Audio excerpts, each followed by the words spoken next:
সরকারকে গাইড করার জন্য, পরিচালনা করার জন্য আমাদেরকে যথেষ্ট সমালোচনা করতে হবে।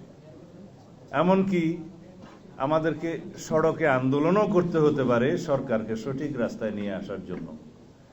সরকার মাত্রই সিদ্ধান্তের মধ্যে ভুল করতে পারে, সেটা সকল সরকারের ক্ষেত্রেই প্রযোজ্য।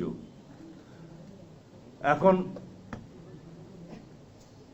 ইন্টারিম গভর্নমেন্ট যে সকল সিদ্ধান্ত নির্ভুলভাবে নিবে, এটা তো সঠিক নয়। ভুল তাদেরও হতে পারে, কিন্তু সেটা সঠিকভাবে পরিচালনা করার দায়িত্ব এদেশের সাংবাদিক সমাজের যেমন আছে, রাজনৈতিক গণতান্ত্রিক শক্তিগুলোরও, সামাজিক শক্তিগুলোরও তেমন ভূমিকা আছে।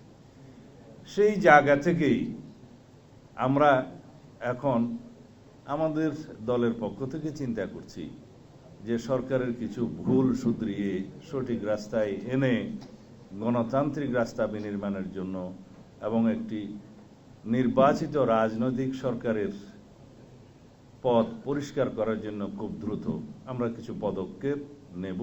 সেটাকে আপনারা সরকার আন্দোলনও বলতে পারেন, সমালোচনাও বলতে পারেন।